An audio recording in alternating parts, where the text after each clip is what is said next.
నమస్తే welcome to our channel. నేను పద్మిని. ప్రస్తుతంతో పాటు social activist and political analyst Krishnakumari గారు ఉన్నారు. మాట్లాడదాం. మేడం నమస్తే. మేడం నమస్తే. డాన్ల గురించి మనం వింటూ ఉంటాం. అంతర్జాతీయ రేంజ్ లోనే ఉంటారు ఈ డాన్లు. కనపడరు, లేకపోతే ఇండస్ట్రీస్ ని గానీ దేశాలని గానీ గడగడలాడిస్తూ ఉంటారు ఈ డాన్లను వింటూ ఉంటాం. సాధారణంగా మగవాళ్లే అవుతూ ఉంటారు డాన్లు అనేది కూడా వింటూ ఉంటాం. ఇప్పుడు ఒక లేడీ డాన్, నెల్లూరుకి చెందిన లేడీ డాన్ హల్చల్ చేస్తోంది. ఏమిటి నెల్లూరు లేడీ డాన్ కథ? దీని నేపథ్యం ఏమిటి? మీరు దీని గురించి విన్నారా? అసలు ఏమిటి? అరుణ అని ఆహ్, ఒక మహిళ. ఆమె చాలా సాధారణమైన సాదాసీదా మహిళ. అయితే ఈ మహిళ కి 18 ఏళ్ల వయసున్నప్పుడు పెళ్లి చేశారు. చేస్తే ఇది జరిగి కూడా 10 ఏళ్ల పైనే అయింది. ఇంకా పైనే అయిందో. భర్త చనిపోయాడు. పెళ్ళైన అతి తక్కువ కాలంలో భర్త చనిపోయాడు. అయితే తను బాగా ఎక్కువగా చదువుకున్న మహిళ కూడా కాదు. కానీ వెలుగులో వెలుగు ప్రాజెక్ట్ అని ఒకటి ఉండేది. ఆ వెలుగు ప్రాజెక్ట్లో ఉద్యోగం చేస్తూ ఉండేది. అయితే అలా చేస్తున్న సందర్భంలో వాళ్ళ అమ్మ వైసీపీ పార్టీకి పనిచేస్తూ ఉండేది. వైసీపీ పార్టీలో పనిచేస్తూ ఉండేది. ఆవిడ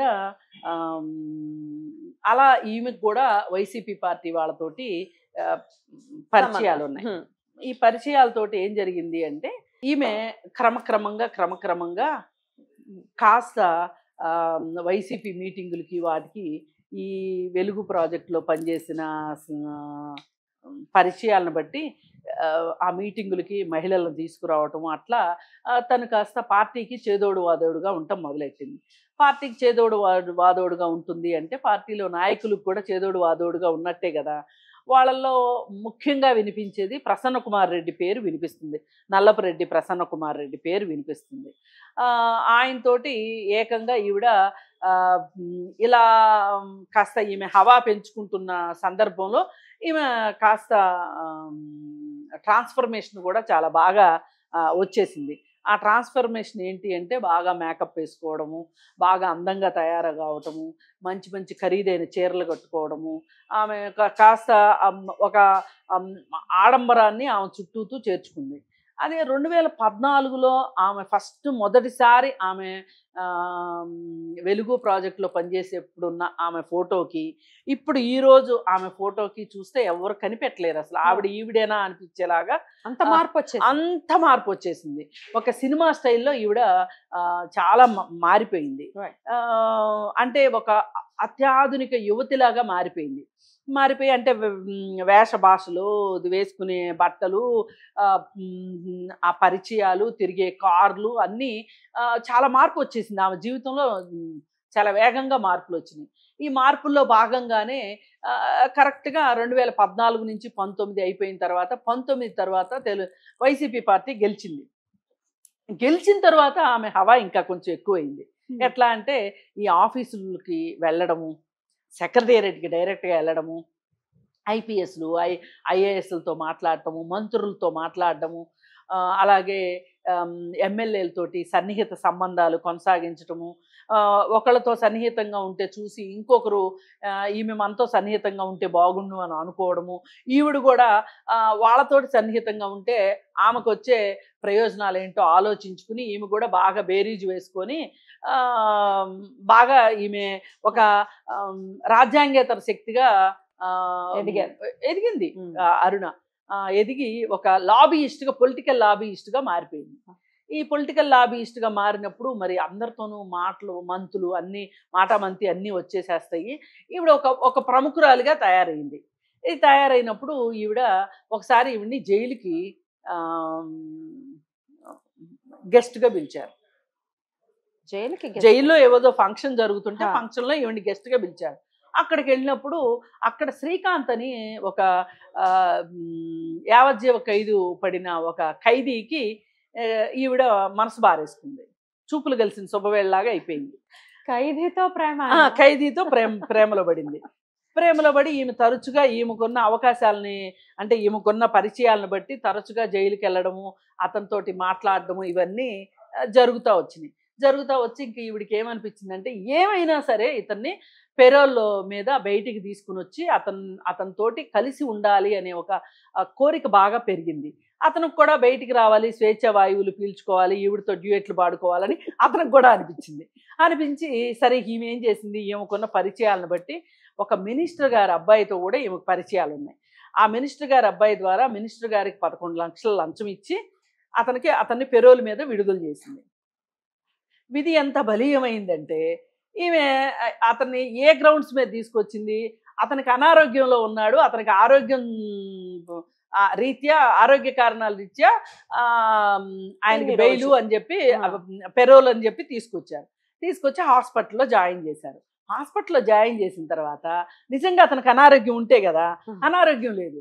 అనారోగ్యం లేకపోతే వీళ్ళు హాస్పిటల్ రూమ్నే ఒక ఇల్లులాగా మార్చేసేసి అక్కడ బాగా అర్థమైంది గానా బజానా చేయడం మొదలెట్టి అక్కడ డ్యూయెట్లు పాడుకుంటున్నారు రూమ్ లో. డ్యూయెట్లు పాడుకోవడమే కాకుండా డ్యూయెట్లో భాగంగా ఆమెకేదో మరి మెడ నొప్పి ఏదో వస్తే అతను ఆయింట్మెంట్ తోటి ఆవిడకి మర్దనా చేస్తున్నట్లు ఒక వీడియో రిలీజ్ అయింది. ఇది బయటకు చచ్చింది గొర్రె బయటకు వచ్చింది. నిజంగా ఆయనకు అనారోగ్యం అయితే ఈవిడ ఆయనకు మర్దం చేయాలి. దీన్ని బట్టి ఇక్కడ లొట్టపీసు స్టోరీ ఏంటో బయటకు వచ్చేసింది. ఇలాంటి లొట్టపీసు స్టోరీలు విని విని విని చాలా పండిపోయింది మనకి. ఏంట్రా బాబు అసలు మనుషులు ఇట్లా అని అనిపించేలాగా. మేడం ఎంత డాన్ కాకపోతే ఒక జైల్లో ఖైదీకి హృదయాన్ని ఇచ్చేసేసి ఆ హృదయాన్ని అక్కడ బందీ చేసేసి ఆ వ్యక్తిని తీసుకొని బయటకు వచ్చింది అని అంటే మరి డాన్ కాకపోతే ఎట్లా కుదురుతుంది? పైగా ఇక్కడ వైచిత్రం ఏంటి అంటే ఈవిడికి బాగా సన్నిహితంగా ఉండేది ప్రసన్న కుమార్ రెడ్డి, నల్లపరెడ్డి ప్రసన్న కుమార్ రెడ్డి. ఈ ప్రసన్న కుమార్ రెడ్డి ఎంత గొప్పోడు అంటే తనకి చెల్లెలు వరుస అయ్యే అమ్మాయి ఆ ప్రశాంతి రెడ్డి, వేమిరెడ్డి ప్రశాంతి రెడ్డిని ఎలాంటి నీచమైన మాటలు మాట్లాడి ఆమె గౌరవానికి భంగం కలిగించేలాగా మాట్లాడాడో మనం విన్నాం. అది అసలు ఎంత నీచమో చూసాం. ఇలాంటి నీచ బుద్ధి ఉన్నవాడికి ఈవిడ ఫ్రెండ్, ఈవిడికి మంచి సంబంధ బాంధవ్యాలు ఉన్నాయి ప్రసన్న కుమార్ రెడ్డికి. మొన్న అయితే ప్రసన్న కుమార్ రెడ్డి ఈవిడ ఇద్దరు మార్చ్ ఫాస్ట్ చేస్తున్నట్టు నడుస్తున్నారు ఇద్దరు. వీళ్ళిద్దరికి మధ్యలో చిన్నపిల్లోడు, ఆయన ఒక చేయి పట్టుకున్నాడు, ఈవిడ ఒక చేయి పట్టుకుంది. అసలు ఈ పిల్లోడు ఎవరు? అసలు ఈ పిల్లోడిని అట్లా చెయ్యి పట్టుకొని తిరగడము అంటే ప్రసన్న కుమార్ రెడ్డి బుద్ధి ప్రకారం ఇంకెవరైనా అయితే ఏమని మాట్లాడతారు, ఈమె రెండో భార్య వీళ్ళిద్దరికి పుట్టిన కొడుకు అని మాట్లాడతారు. అంటే వీడి బుద్ధి ప్రకారం చూసుకుంటే, ప్రసన్న కుమార్ రెడ్డి బుద్ధి ప్రకారం చూసుకుంటే అలాగే మాట్లాడతారు. మరి అలాంటి ప్రసన్న కుమార్ రెడ్డి ఈవిడికి ఏమనాలి, రాజకీయాల్లో గురువు, అండాదండ అన్ని. మరి ఇట్లాంటి వాళ్ళ వల్ల ఈవిడ వల్ల ఒక పోలీస్ ఆఫీసర్కి షోకాజ్ నోటీస్ వచ్చింది. ఇంకొక పోలీస్ ఆఫీసర్ని ట్రాన్స్ఫర్ చేయటమో లేకపోతే సస్పెండ్ చేయటమో జరిగింది. ఈవిడితో వేసిన వెర్రిమొర్రి వేషాలకి. తప్పేం లేదు, ఆ మాత్రం జరగాల్సిందే. కానీ ఈమె ఎంతమంది జీవితాలతో ఆడుకుంటుంది, ఎంతమంది జీవితాలతో ఆడుకుని ఒక యావజ్జీవ ఖైదీ తోటి మర్దనాలు చేయించుకుంటుంది. నాకు ఇది చూస్తుంటే నాకేం గుర్తొచ్చిందంటే, మీరు చిన్నప్పుడు అయ్యి ఉంటుంది. అది ఏంటంటే అప్పట్లో అర్జున్ది ఒక సినిమా, మధుబాల అర్జున్ సినిమా జెంటిల్మెన్ అనే సినిమా ఉండేది. దాంట్లో ఈ కాళ్ళకి మర్దనాలు చేస్తూ ఉంటాడు అర్జును, ముసలోళ్ళకి పాపం ఎవరన్నా కాళ్ళది పట్టేసిన వాళ్ళు ఉంటే వాళ్ళకి మర్దనాలు చేస్తూ ఉంటే ఇంకో ముసలావిడ కూడా వచ్చి మర్దనా కావాలి అని వస్తే మధుబాల అంటది అనమాట, ఇక్కడ ఏమైనా మర్దనాలు చేయబడిన బోర్డు పెట్టుందా అని చెప్పి తిట్టుద్ది. అట్లా నాకు ఆ సినిమా గుర్తొచ్చింది మర్దనాలు చూస్తూ ఉంటే. అసలు ఏంటి, ఏమన్నా అర్థం ఉందా అసలు? అంటే ఈ మనుషులు ఎందుకు ఇంత బరితెగిస్తున్నారు? ఇలా రాజకీయ నాయకులను అడ్డం పెట్టుకుని ఇలాంటి వాళ్ళు ఎందుకు ఈ వికృత వేషాలు వేస్తున్నారు? ఇలాంటి వికృత వేషాలు వేసే వాళ్ళకి వీళ్ళు ఎట్లా ఆస్కారం కలిగిస్తున్నారు? రాజకీయ నాయకులు ఎలా ఆస్కారం కలిగిస్తున్నారు? రాజకీయ నాయకులకు బుద్ధి ఉండక్కర్లా? ఒక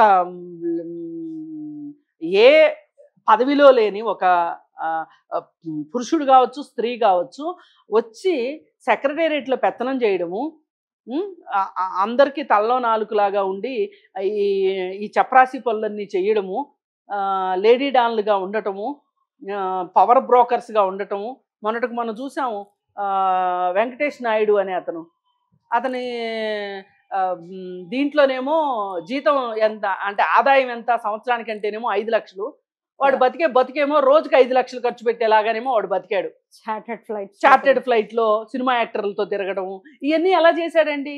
వాడు ఖరీదైన కార్లు, ఖరీదైన ఇళ్ళు, వాడు లగ్జరీ బట్టలు, వాడు పార్టీలు, రైట్. అంటే నా బాధ ఏంటి అంటే, ఏ రాజకీయ నాయకుడు ఇంట్లో డబ్బులో ఇచ్చి ఇట్లాంటి వాళ్ళని మహారాజు పోషకులను పోషిస్తే నాకేం బాధ లేదు.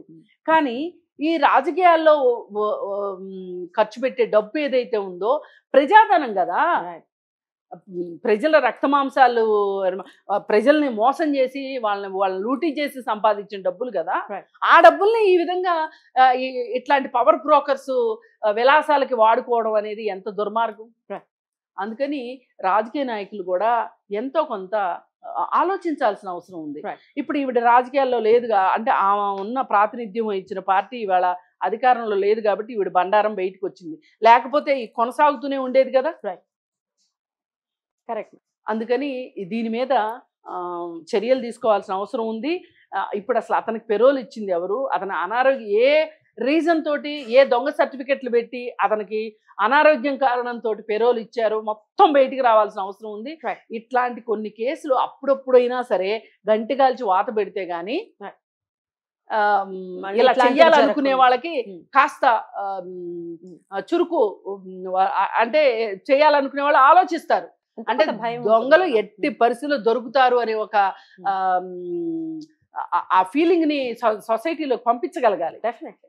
సోషల్ మీడియా ఇంత వాస్ట్ గా పెరిగింది. అలాగే ప్రతి ఒక్కరి చేతుల్లో ఫోన్లు ఉన్నాయి. దొరకకుండా అయితే మానే పరిస్థితి ఒక్కనాటికి ఉండదు. Right madam, thank you so very much. నమస్తే.